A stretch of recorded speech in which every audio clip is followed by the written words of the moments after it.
Hello everyone, कैसे हैं आप सभी। तो आई होप कि प्रिपरेशन अच्छी चल रही होगी। आपके एग्ज़ाम की जो बोर्ड एग्ज़ाम है आने वाले हैं 4 मई से। एंड जैसा कि मैंने आपको बताया हुआ है, बोला हुआ है कि बैटल बैच 45 डेज का जो क्रैश कोर्स है उसमें एक बहुत बढ़िया वाली रिवीजन कर लेंगे एंड प्रिपरेशन आपकी आसमान छू जाएगी। ठीक है, चलिए तो शुरू करते हैं आज की क्लास को। एंड बैटल बैच की ये 5th क्लास रहेगी जिसके अंदर हम चैप्टर सेकंड जो है उसका सेकंड पार्ट कर रहे हैं। सेकंड पार्ट मतलब जो हमारा इलेक्ट्रोस्टैटिक पोटेंशियल एंड कैपेसिटेंस है, उसमें से पोटेंशियल हमने 0-4 बैटल बैच के अंदर कर लिया था। 5th के अंदर हम कैपेसिटेंस कर रहे हैं। ठीक है, तो इस वीडियो के अंदर जो जो टॉपिक्स कवर होंगे वो ये लिखे हुए हैं, topics to be covered. And ये चैप्टर जो सेकंड चैप्टर है पूरा बढ़िया तरीके से हो जाएगा। एक शॉर्ट वीडियो रहने वाला है, जैसे कि आपको पहले से पता है 30 से 35 मिनट का एक वीडियो मिलता है जिसमें हम चैप्टर रिवाइज करते हैं। ठीक है, मतलब हर एक चैप्टर आपका एक एक घंटे में, मतलब 60 मिनट में बस कंप्लीट हो रहा है।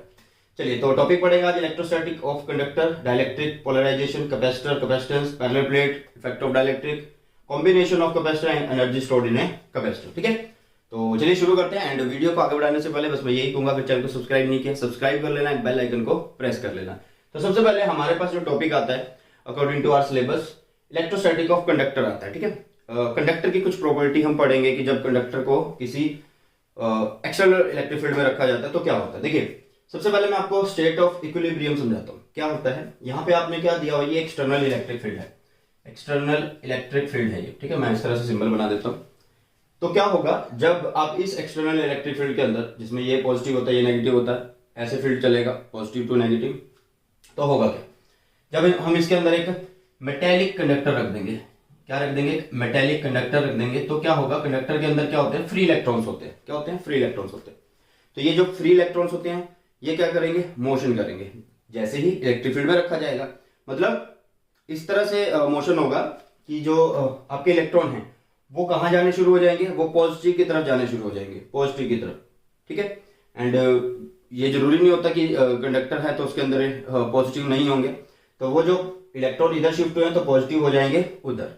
क्लियर, तो यहाँ पर देखो ये पॉजिटिव था, यहाँ पे ये कंडक्टर है तो इसमें ये नेगेटिव आ गए हैं, यहाँ पे ये नेगेटिव है एंड ये आ गए यहाँ पे पॉजिटिव। क्लियर, इतनी चीज क्लियर हुई। तो ये जो मोशन होगा, ये जो मोशन होगा ये तब तक चलता रहेगा, तब तक चलता रहेगा जब आपका एक्सटर्नल फील्ड एंड जो ये इंड्यूस्ड इलेक्ट्रिक फील्ड है, अब इसके अंदर भी तो एक इलेक्ट्रिक फील्ड इंड्यूस हुआ है, पॉजिटिव से नेगेटिव, पॉजिटिव से नेगेटिव, पॉजिटिव से नेगेटिव, पॉजिटिव से नेगेटिव। जब ये दोनों इक्वल ना हो जाए, इक्वल मतलब कि बाहर वाला जो एक्सटर्नल इलेक्ट्रिक फील्ड है वो और जो अंदर इंड्यूस हुआ है वो इक्वल हो जाएंगे, बट अपोजिट डायरेक्शन में होगा ये, क्योंकि देखो बाहर वाला इलेक्ट्रिक फील्ड ऐसे चल रहा है, अंदर वाला ऐसे है, तो ये एक दूसरे को क्या कर देंगे, जीरो कर देंगे। क्या कर देंगे, जीरो, मतलब नेट इलेक्ट्रिक फील्ड यहाँ पे क्या हो जाएगा, वो जीरो हो जाएगा। तो इसे बोलते हैं state of equilibrium, state of equilibrium बोला जाता है इसको। ठीक है, रुकिएगा, चलो आगे देखिएगा। आगे कुछ प्रॉपर्टी है, जब ये कंडक्टर इलेक्ट्रिक फील्ड में रखा जाता है तो कुछ प्रॉपर्टीज हमें याद करनी होंगी, वो कौन कौन सी है। देखिएगा, सबसे पहली प्रॉपर्टी क्या है, under static condition, static condition मतलब रखा होगा। ठीक है, electric field inside a conductor is zero, electric field जो होगा वो क्या होगा, किसी कंडक्टर के अंदर जीरो होगा, ये आपने याद रख लेना है। ठीक है, आगे दूसरी बात, just outside a conductor electric field is normal to its surface. देखो यहां पे देखो, इलेक्ट्रिक फील्ड जो होता है वो नॉर्मल होता है इस सरफेस के साथ। अगर ये ऐसा नहीं होता, if it were not, then it would have a component along the conductor's surface, along the conductor surface, मतलब अगर ये परपेंडिकुलर ना हो, नॉर्मल ना हो, तो इनके पास एक कंपोनेंट होगा जो किसके अलोंग होगा, कंडक्टर के सरफेस के अलोंग होगा।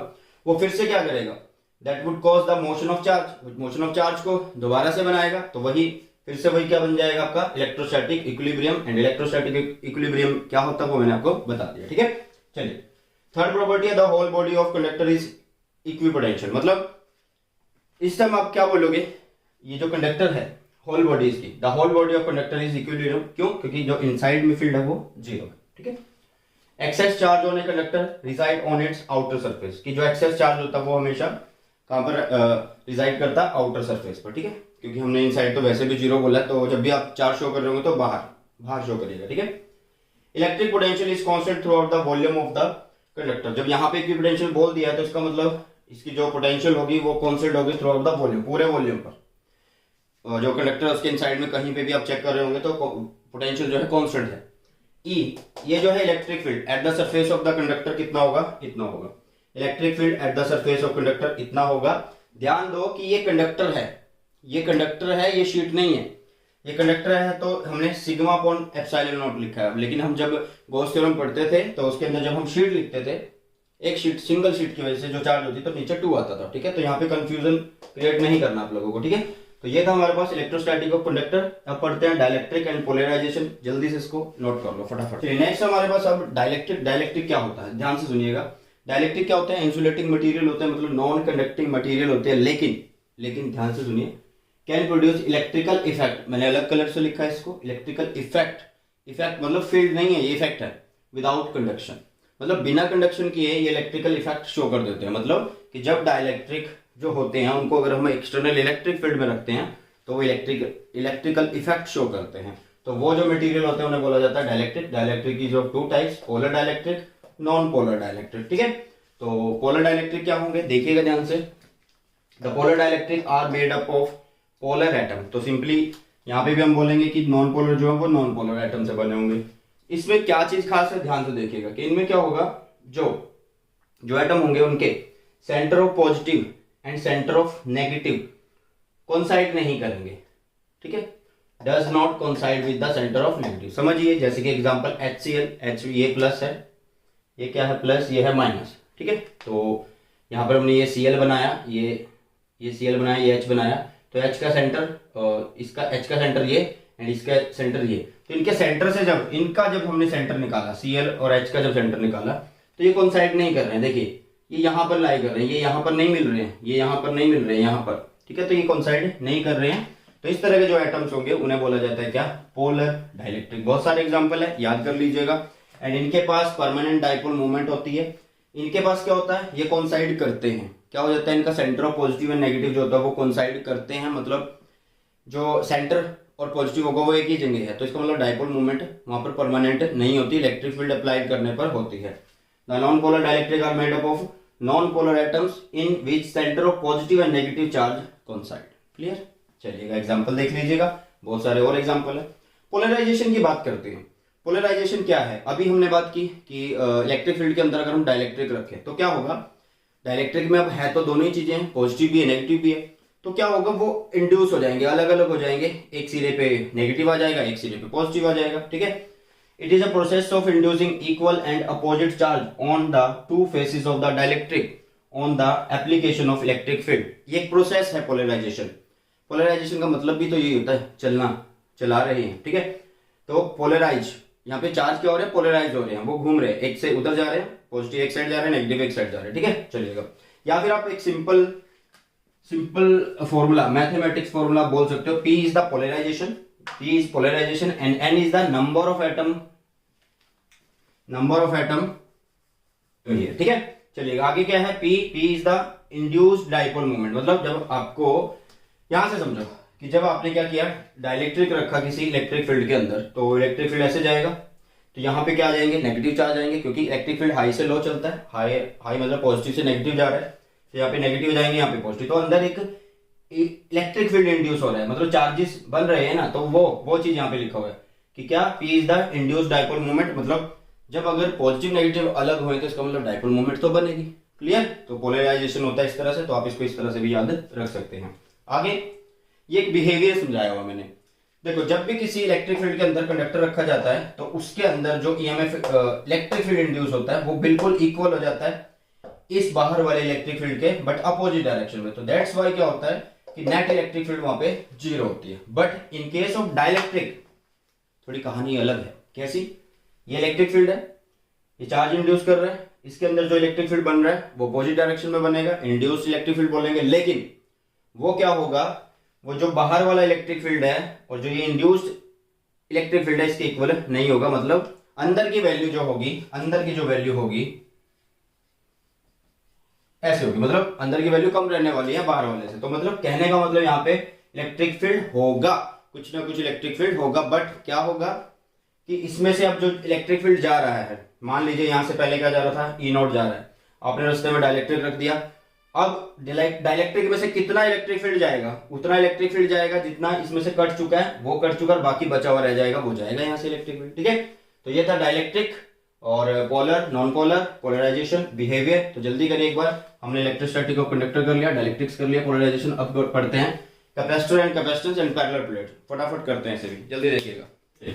नेक्स्ट पढ़ते हैं कैपेसिटर। और इन एक्चुअल क्या है, कैपेसिटर कंडक्टर की तरह ही है, ठीक है। बस इसमें क्या होता है कि एक कंडक्टर है, उसको हम चार्ज देते हैं, दूसरा यहाँ पे रखा जाता है जिसमें एक फील्ड को हम क्लोज कर लेते हैं, ठीक है। चलिए, तो कैपेसिटर क्या है? Capacitor is a device which is used to store electric charge और पोटेंशियल एनर्जी। मतलब इलेक्ट्रिक चार्ज को स्टोर करने में काम आता है, या फिर आप बोल सकते हो कि पोटेंशियल एनर्जी को स्टोर करने के काम आता है, ठीक है।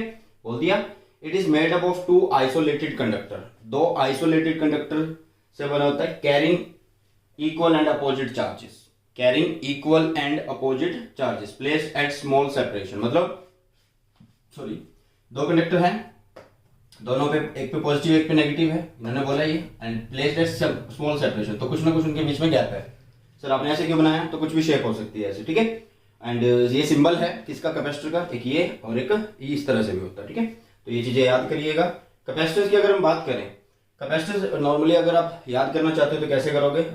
चार्ज पर यूनिट पोटेंशियल, ठीक है। Charge per unit potential, potential given to the conductor. होता क्या है, देखो आपने क्या किया, एक बॉडी ली, मीन्स जो कंडक्टर लिया उसको आपने चार्ज दिया। चार्ज कितना दिया? क्यू। तो ये चार्ज सभी जगह सेपरेट हो गया इसके सरफेस के ऊपर। तो इसके ऊपर, पूरे के ऊपर जो पोटेंशियल है वो क्या हो गया? बन गया, सेम हो गया। वो किसकी वजह से बना? चार्ज की वजह से बना। तो इसका मतलब आप लिख सकते हो कि जो चार्ज है वो डायरेक्टली प्रोपोर्शनल वी के है। कॉमन सी बात है। उसके बाद देखो, तो यहां से हमने क्या किया, यहां से हमने जब Q को लिखा, प्रोपोर्शनलिटी को हटाया, तो ये हो गया C जो है वो कैपेसिटेंस है, बट इन एक्चुअल अगर आप देखो तो C जो है वो कांस्टेंट ऑफ प्रोपोर्शनलिटी है। तो ये क्या है? Charge per unit potential, charge per unit potential. अब आप इसको रेशियो में बोल सकते हैं, it is the ratio of the charge given to the conductor to the potential, इस तरह से, ठीक है। आगे एक बहुत बात ये आती है पेपर के अंदर, बहुत जरूरी बात है, ये नोट लिखा हुआ है। कैपेसिटेंस C, बच्चे सोचते हैं कि जो C है वो चार्ज पे डिपेंड कर रहा है, P पे डिपेंड कर रहा है, इस तरह से सोचते हैं, लेकिन नहीं, ऐसा नहीं होता। जो कैपेसिटेंस होती है C, वो डिपेंड करती है किस पे? शेप पे, साइज पे। शेप एंड साइज पे डिपेंड करेगी। क्यों? शेप एंड साइज के अकॉर्डिंग ही तो उसके ऊपर जो चार्ज स्प्रेड कर रहे होंगे वो फैलेगा, किस हिसाब से फैल रहा है, ठीक है। एंड सेपरेशन बिटवीन देम उनके ऊपर डिपेंड करती है, बट चार्ज के इंडिपेंडेंट होती है। बच्चे यहाँ पे कंफ्यूज हो जाते हैं, वो सोचते हैं C डायरेक्टली प्रोपोर्शनल क्यों, तो मतलब Q पे डिपेंड कर रहा है, ऐसा नहीं होता है, ठीक है। तो समझ में आया ये। आगे देखिए, capacitance of an isolated spherical conductor है। आपके पास क्या है? एक स्फेरिकल कंडक्टर लिया जिसपे हमने चार्ज दिया Q दिया, एंड जिसका रेडियस कितना है? कैपिटल R है। तो वही बात कि चार्ज देने से पोटेंशियल बनेगा, तो पहले हम पोटेंशियल लिखते हैं। Potential due to this spherical sphere, ठीक है। पूरे पे चेक कर लेते हैं तो कितनी होगी? Q/4πε0R होगी। एंड C क्या होता है? Q/V। तो इस V को इधर लिखेंगे तो बन जाएगा क्या? ये 4πε0 इधर, मतलब Q/V फॉर्म बना लेंगे तो बन जाएगा क्या? C = 4πε0R बन जाएगा। तो यहां से हमें पता लगा C is directly proportional to R। मतलब कैपेसिटेंस रेडियस के प्रोपोर्शनल होती है, ठीक है। अगर हम दो की बात करें, मान लीजिए अगर यहाँ पे एक और होता, यहाँ पे अगर एक और स्फीयर हम लगा दें, तो यहाँ पे उसके इधर वाले पार्ट पे नेगेटिव इंड्यूस हो जाएगा, एंड उसको हम ग्राउंड कर दें, बाहर वाले पार्ट को क्या कर दें? ग्राउंड कर दें, कि ताकि पॉजिटिव नीचे चला जाए, ठीक है। नेगेटिव ही सारे पे है अंदर की साइड। तो इसका भी एक रेडियस होगा। इसको हमने इसको मान लो, इसको नाम दिया A, इसको नाम दे देते हैं B। तो पहले आप क्या करोगे? पहले अंदर वाले की वजह से पोटेंशियल लिखोगे Q/4πε0A, फिर नीचे वाले की वजह से लिखोगे Q/4πε0B, ठीक है। फिर उसके बाद दोनों को टोटल मतलब नेट लिखोगे माइनस करके, तो ये आ जाएगी। एंड C/V की फॉर्म बनाओगे तो आपके पास मिलेगा 4πε0AB/B-A। तो ये होता है आपके पास कैपेसिटर, उसकी कैपेसिटेंस एंड स्फेरिकल कैपेसिटर की, ठीक है। तो अब चलते हैं पैरेलल प्लेट कैपेसिटर पे एंड इफेक्ट ऑफ डाइलेक्ट्रिक पर। जल्दी नोट करिए फटाफट। बस पैरेलल प्लेट कैपेसिटर, तो पैरेलल प्लेट कैपेसिटर जो उसको थोड़ा सा ध्यान से समझिए, बहुत आसान है वैसे। इसमें क्या होता है कि आप एक चार्ज प्लेट लोगे, एक अनचार्ज प्लेट होगी, दोनों को पास रखोगे, तो ड्यू टू इंडक्शन यहाँ पे नेगेटिव आ जाएगा, एंड यहाँ पे पॉजिटिव, जो पॉजिटिव होगा उसको हम अर्थ हिट कर देंगे एंड वो नीचे चला जाएगा। मतलब पैरेलल प्लेट कैपेसिटर एक कॉम्बिनेशन है दो प्लेट का, जिनके बीच में एनर्जी स्टोर होती है, ठीक है। चलिए, अब ये गॉस थ्योरम की एप्लीकेशन की तरह है। ये एक शीट है पॉजिटिव, ये एक शीट है नेगेटिव, तो हमने बीच में फील्ड चेक करना है, क्योंकि हम बीच में ही बात कर रहे हैं, एनर्जी बीच में चेक करेंगे। तो यहाँ पे देखिए, इससे जो फील्ड आ रहा है इस पॉइंट पे ऐसे जा रहा है, एंड नेगेटिव में तो अंदर ही जाता है फील्ड, मतलब इस पॉइंट पर, इस मिड पॉइंट पर जो डायरेक्शन है due to positive and negative वो एक ही डायरेक्शन में है।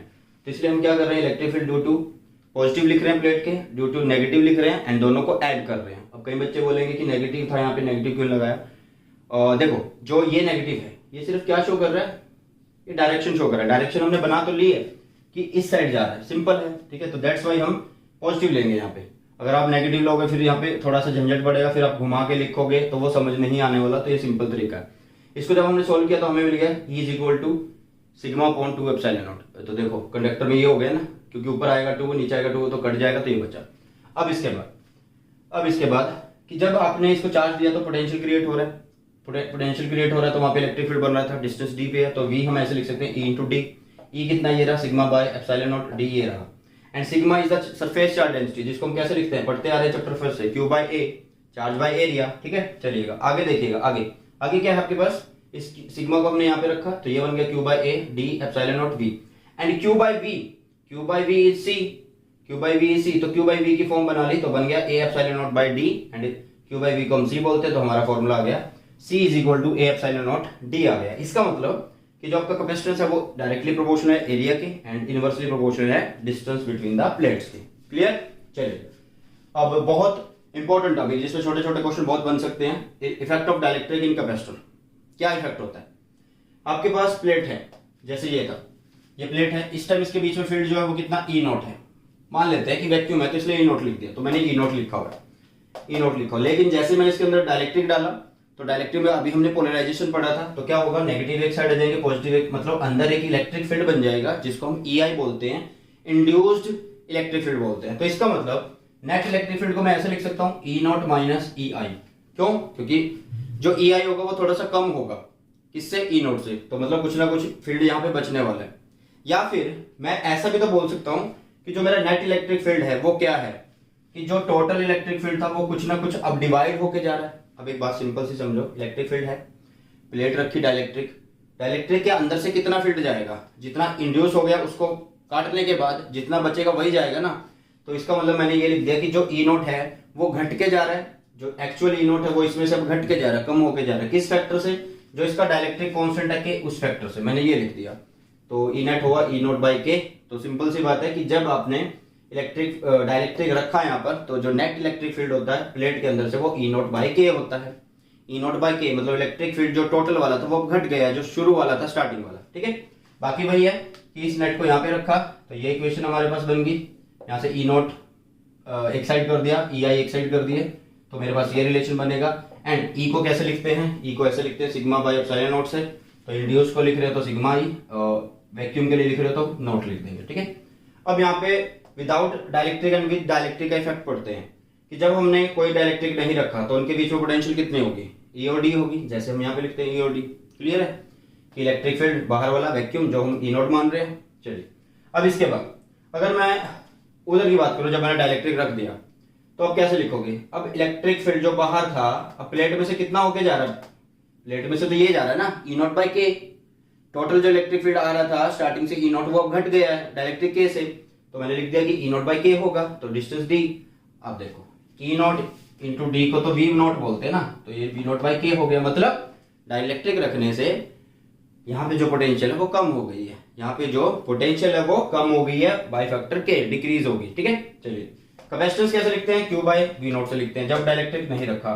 डाइलेक्ट्रिक रख दिया तो क्या होगा, पोटेंशियल डिवाइड होगी, V नॉट को हम कैसे लिखेंगे, नई कैपेसिटेंस लिखते हैं कि डायरेक्ट्रिक जब रख दिया तो आप लिखोगे नई कैपेसिटेंस मतलब C dash is equal to Q same रहने वाला है, नीचे V डैश क्या होगी कि वो डिवाइड हो रही है, क्यों, क्योंकि देखो V नॉट बाई के, तो V नॉट बाई के चला गया ऊपर, okay. Q by V not को क्या बोलते हैं, Q बाई V नॉट को C नॉट बोलते हैं। तो मतलब जो डाइलेक्ट्रिक रखने से हमारी जो नई कैपेसिटेंस आएगी वो पुरानी का K टाइम्स इंक्रीज हो जाएगी, K टाइम्स हो जाएगी, मतलब इंक्रीज हो गई ये तो डाइलेक्ट्रिक रखने से, तो ये तो अच्छी बात है। मतलब डाइलेक्ट्रिक रखने से आपकी कैपेसिटेंस बहुत बार मतलब काफी टाइम्स बढ़ जाएगी जितना डाइलेक्ट्रिक कांस्टेंट होगा। समझ में आ रही है ना बात, ठीक है। तो ये था इफेक्ट ऑफ डाइलेक्ट्रिक। अब करते हैं effect capacitance of A parallel plate capacitor when dielectric slab is placed between the plates of the capacitor, partially fully, सारे केस करते हैं, एक बार नोट कर लो, फटाफट नोट कर लो इसको। चलिए तो पैरेलल प्लेट कैपेसिटर हमने पढ़ लिया, अब हम पढ़ेंगे capacitance of a capacitor partially filled with dielectric, मतलब अब अगर हम डाइलेक्ट्रिक रखें तो क्या इफेक्ट पड़ेगा, तो क्या कैपेसिटेंस आएगी, उसको यहाँ पर पढ़ने वाले हैं। तो फर्स्टली हमने केस लिया है पार्शली फिल्ड का। तो यहाँ पर हमने एक पैरेलल प्लेट कैपेसिटर लिया, जिसको आपको इस प्लेट को करना पड़ेगा ग्राउंड, ठीक है। इसको हम ग्राउंड कर देते हैं, 1 मिनट रुकिएगा, ये वायर अब ठीक है। चलिए, तो ये ग्राउंड कर दिया। ये क्या है, एक आपके पास कैपेसिटर है जिनके बीच में डिस्टेंस, इनकी प्लेट के बीच में डिस्टेंस है डी, एंड उस समय वैक्यूम, मतलब जब ये खाली है तो यहाँ पर इलेक्ट्रिक फील्ड कितना है, ई नॉट है। तो इसके अंदर मैं एक डाइलेक्ट्रिक स्लैब रखता हूं जिसकी थिकनेस है टी। अब हमने पढ़ लिया कि डाइलेक्ट्रिक के अंदर फील्ड कितना होता है, ई नॉट बाय के होता है, ई नॉट बाय के होता है, ठीक है। तो ई नॉट बाय के लिख दिया क्योंकि इसके अंदर इलेक्ट्रिक फील्ड इंड्यूस हो जाएगा, तो यहाँ पर इलेक्ट्रिक फील्ड कितना होगा, ई नॉट बाय के। एंड इन जो प्लेट्स है इनका एरिया है ए, कितना है, एरिया है A is the area of each plate. अब यहाँ पे करेंगे क्या, जब आप किसी चीज को चार्ज कर रहे हो तो कॉमन सी बात है कि चार्ज होता जाएगा तो पोटेंशियल क्रिएट होता जाएगा, ठीक है, मतलब पोटेंशियल बनता जाएगा। तो यहाँ पर हम पोटेंशियल से डील करेंगे, तो पोटेंशियल कैसे लिखते हैं, ई इंटू डी लिखते हैं। तो यहाँ पर जो वी है वो दो तरीके से है, एक खाली जगह में, एक डाइलेक्ट्रिक के अंदर। तो खाली जगह में कितना फील्ड है, ई नॉट। खाली जगह कहाँ पर है, डी में से अगर टी निकालते तो खाली जगह ये वाली हुई ना, तो D minus T plus E naught by K, ठीक है। कितना हुआ, ई नॉट बाई के, ये रहा E naught by K, and साथ में इसकी थिकनेस कितनी है, टी हुई। क्लियर, ई नॉट कॉमन लिया, D minus T plus T by K हो गया, बहुत आसान है। E naught is the electric field due to conductor, कितना होता था, sigma upon epsilon naught. And वैसे भी दो प्लेट के बीच में कितना फील्ड होगा, दो प्लेट के बीच में कितना फील्ड होगा, वो होगा कितना, sigma upon epsilon naught. And sigma is the surface charge density, जो कि क्या बनेगा, क्यू बाई ए। तो ये क्या बन गया, Q by A and epsilon not साथ में, तो Q by A epsilon not हो गया, ठीक है। अब इसको ई नॉट को उठा के यहाँ पे रखा तो Q by A epsilon not बन गया। क्यू बाई वी को ही तो हम सी बोलते हैं, क्यू बाई वी को ही तो हम सी बोलते हैं, तो इसलिए क्यू बाई वी की फॉर्म बना ली, इस वी को नीचे किया, इस ए एप्सिलॉन नॉट को यहाँ पे रखा, इसको इसके नीचे, तो बन गई हमारे पास फॉर्म ये वाली एक फॉर्म बन जाती है हमारे पास इस वाली, ठीक है। And Q by V is C, तो सी इज इक्वल टू हो गया क्या, ये, तो इसको उठा के यहाँ पे रख दिया। तो मतलब ये होता है आपका क्या, capacitance of A partially field capacitor with dielectric, ठीक है, sorry capacitance of a capacitor partially field dielectric. अब यहाँ पर एक चीज देखो याद कैसे रखना, ए एप्सिलॉन नॉट नीचे क्या है, जो आपके कैपेसिटर की प्लेट्स के बीच का सेपरेशन है वो लिखिए, माइनस कर दीजिए उसमें से थिकनेस, प्लस थिकनेस को डिवाइड कर दीजिए डाइलेक्ट्रिक से, मतलब D minus T plus T by K, D minus T plus T by K, D minus T plus T by K, ठीक है।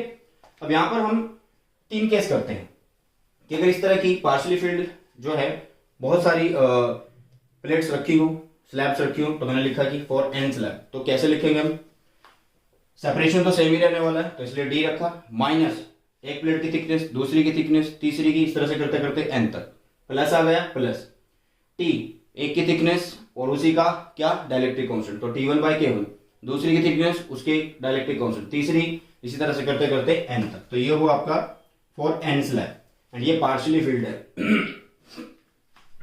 सॉरी, ये कैसा है, पार्शियली फील्ड है, समझ में आया, चलेगा। आगे है फॉर कंडक्टिंग स्लैब, मतलब अगर हम डाइलेक्ट्रिक की जगह कोई कंडक्टिंग स्लैब रख देंगे तो हमें पता है कि उसके लिए k कितना होता है, इन्फिनिटी होता है, तो यहाँ पर रखो k infinity something upon infinity not defined 0, तो ये हो गया पोर्शन 0, तो बचा क्या, सिर्फ d माइनस टी बचा। क्लियर। अब अगर हम फुली फील्ड की बात करें, फुली फील्ड कंडक्टर की बात नहीं कर रहे हम, इसी की अगर बात करें, यहाँ पे पार्शियल फील्ड था, अगर हम फुली फील्ड की बात करें तो मतलब जो d की थिकनेस है वो क्या हो जाएगी, इनकी जो थिकनेस हम ले रहे होंगे प्लेट्स की, उनकी थिकनेस के बराबर होगी, मतलब d जो है वो T1 के इक्वल होगा, T2 के इक्वल होगा, T3 4 n तक।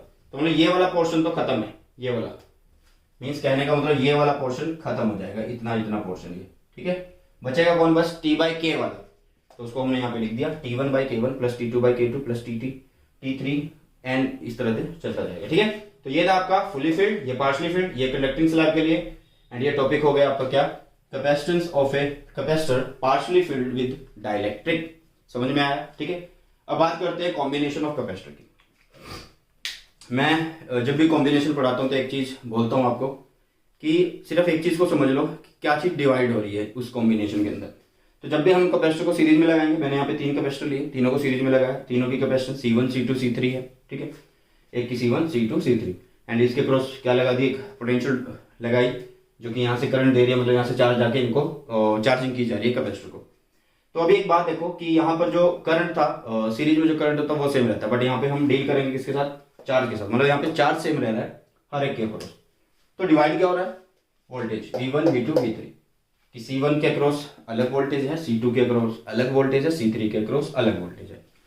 तो जो चीज डिवाइड होती है उसको पकड़ लो। डिवाइड हो रहा है कौन, V, तो C का फॉर्मूला क्या होता है, Q बाई V, V को पकड़ो तो क्या हुआ, Q बाई C। क्लियर, तो फिर उसी को पकड़ लो, उसी को डील कर लो, उसी के साथ डील कर रहे हैं तो V क्या होगा, टोटल वोल्टेज क्या होगा, V1 V2 V3 होगा, उनका एडिशन होगा, सम होगा। तो V की value Q by C, V की value Q by C, V1 की value Q by C1 plus V2 की value Q by C2 plus V3 की वैल्यू Q बाई C3। अब सब में क्यों सेम है, क्योंकि हमने यहाँ पे Q जो लिया है, हमने जो यहाँ पे बताया है कि सीरीज के अंदर जो Q होता है वो तो सेम रहता है ना, यहाँ पे भी ये जा रहा है, यहाँ पे भी जा रहा है, यहाँ पे भी जा रहा है, यहाँ पे भी जा रहा है, समझे। तो इसलिए Q सब में सेम है, कैपेसिटेंस उनकी अलग अलग है। तो ये आगे किसकी, आपकी Q यहाँ से कॉमन आ जाएगा राइट हैंड साइड से, तो लेफ्ट हैंड साइड के Q से कट जाएगा तो मिलेगा आपको क्या, 1/C is equal to 1/C1 plus 1/C2 plus 1/C3। Clear, ये हो गया आपका सीरीज। क्लियर, चलिए नेक्स्ट चलते हैं पैरेलल कॉम्बिनेशन के ऊपर।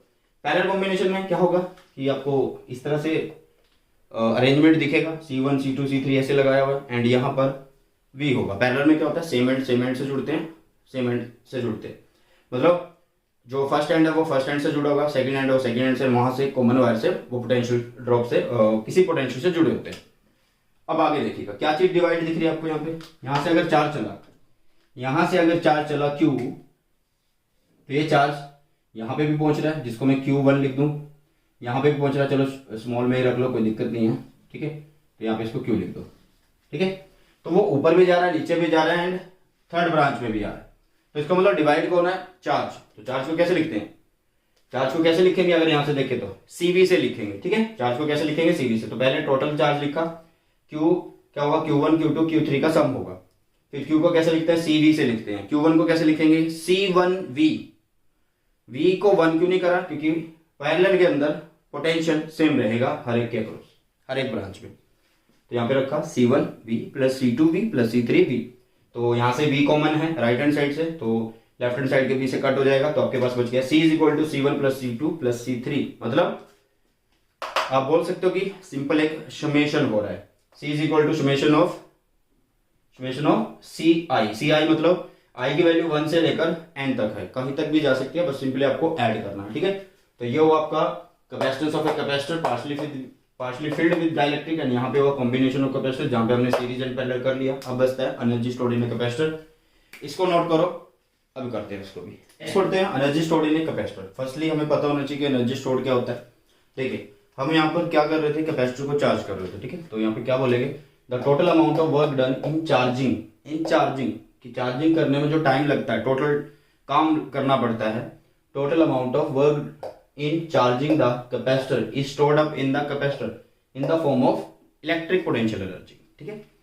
आप चार्ज को ला रहे हो, पोटेंशियल एनर्जी में भी यही करना होता है कि आप चार्ज को लेके आ रहे हो, तो इसमें भी ऐसा होता है कि चार्ज भर रहे हैं हम किसके अंदर, कैपेसिटर के अंदर, एंड वो जो एनर्जी बनती है वो किस फॉर्म में होती है, इलेक्ट्रिक पोटेंशियल एनर्जी की फॉर्म में होती है, ठीक है।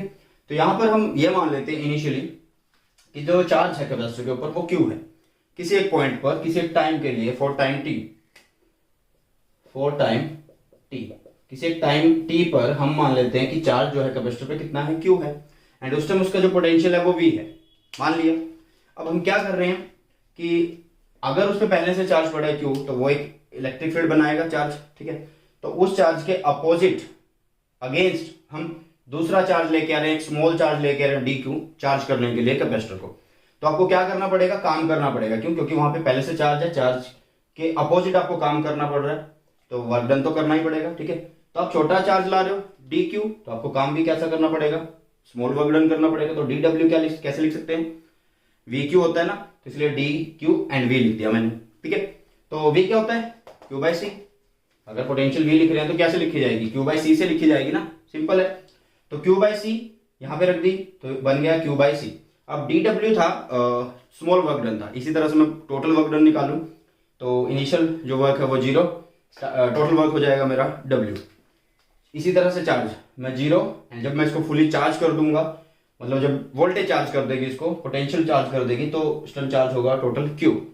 तो देखिए यहाँ पे किसकी इंटीग्रेशन होगी, Q की इंटीग्रेशन होगी। क्यों? क्योंकि D Q के साथ है, ठीक है। एक वेरिएबल होता है ना कि वेरिएबल कौन है यहाँ पे, तो वेरिएबल यहाँ पे Q है, चार्ज। क्योंकि आप भर रहे हो हर बार कैपेसिटर को, तो चार्ज चेंज हो रहा है, इंक्रीज हो रहा है चार्ज। तो यहाँ पे 1/c को बाहर लिखा, इंटीग्रेशन करी इसकी पावर इनिशियली कितनी है, 1 है, क्योंकि 0 नहीं है, 1 है। अगर नहीं लिखा तो 1 ही है, तो 1 में एक ऐड होगा, नीचे वही 1 में एक ऐड होगा, तो Q² 2 बन गया। नीचे C पड़ा था, यहाँ पे C नहीं आएगा, ये C तो बाहर भेज दिया हमने, तो Q² 2 आ गया हमारे पास। अब हमने क्या किया, 2 को बाहर रख दिया इसी के साथ, 2C के साथ, लिमिट ओपन की, upper limit Q² minus lower limit 0 का स्क्वायर, तो इसलिए बचा क्या, सिर्फ Q² 2C। एंड यही जो वर्क डन होता है, यही एनर्जी की फॉर्म में स्टोर होता है, जिसको हम U से लिखते हैं। तो हमें यहाँ से मिल गया U = Q² 2C। एंड अभी देखिए Q क्या होता है, CV होता है, तो मैंने यहाँ पे Q को CV लिखा, क्योंकि यहाँ पे स्क्वायर है, तो CV स्क्वायर जब हम करेंगे तो नीचे C पड़ा है, तो ऊपर का एक स्क्वायर कट जाएगा, तो आपके पास आ जाएगा half CV square. Clear? U = half CV square आ गया। मैंने पहले बोला कि यहाँ पर हम इस बैटल बैच के अंदर हम रिवीजन कर रहे हैं ओनली, डिटेल्ड के लिए आप वन शॉट देख सकते हैं, ऑलरेडी अपलोडेड है। इसके बाद देखिएगा यहाँ पर इसके अंदर मैं फर्दर वैल्यू पुट करता हूँ। जैसे C की वैल्यू मुझे पता है Q/V होती है, तो मैंने Q/V रखा है यहाँ पे, एंड यहाँ पे V स्क्वायर है, तो V से ये स्क्वायर कट गया, ये V इस V के स्क्वायर से कट गया, तो यहाँ पे मिला क्या, हाफ QV। तो means Q² 2C, half QV and half CV, half QV half CV square and Q² 2C, ये सारे क्या है आपके एनर्जी स्टोर्ड के फॉर्मूले हैं, किसके अंदर, कैपेसिटर के अंदर। अब फोर्स की बात करते हैं, force between the plates of the capacitor. अब कैपेसिटर की एक प्लेट पर पॉजिटिव चार्ज होता है एंड एक प्लेट पर नेगेटिव चार्ज होता है, तो वो एक दूसरे को अट्रैक्ट कर सकती है, ठीक है। तो इसलिए F क्या लिखा हमने यहाँ पे, उनके बीच की फोर्स क्या हो सकती है, क्योंकि वहां पे इलेक्ट्रिक फील्ड सेटअप होता है, तो हम F कैसे लिख सकते हैं, Q ही लिख सकते हैं। एंड एक प्लेट की वजह से, एक शीट की वजह से, मेन क्या होता है कि जो कैपेसिटर होता है उस पर जो चार्ज अगर आपसे कोई पूछे, तो वो एक सिंगल प्लेट का चार्ज ही काउंट किया जाता है, मतलब पॉजिटिव प्लेट का, ठीक है। तो पॉजिटिव एक प्लेट है, उस प्लेट की वजह से इलेक्ट्रिक फील्ड कितना होता है, सिंगल शीट की वजह से, सिंगल प्लेट की वजह से σ/2ε0 होगा। इसको रखा यहाँ पे, तो मुझे क्या मिला, मुझे मिल गया यहाँ पे E को यहाँ पे रखूंगा तो σ/2ε0 एंड Q मिल गया। अब देखो यहाँ पे सिग्मा जो आया है, सिग्मा को क्या बोलते हैं, सरफेस चार्ज डेंसिटी, तो ये क्या हो गया, Q/A हो गया। क्या हो गया, Q/A हो गया। तो Q/A को यहाँ पे रखा, तो मुझे मिल गया क्या, F = Q² 2ε0। F = Q²/2ε0 मुझे मिल गया।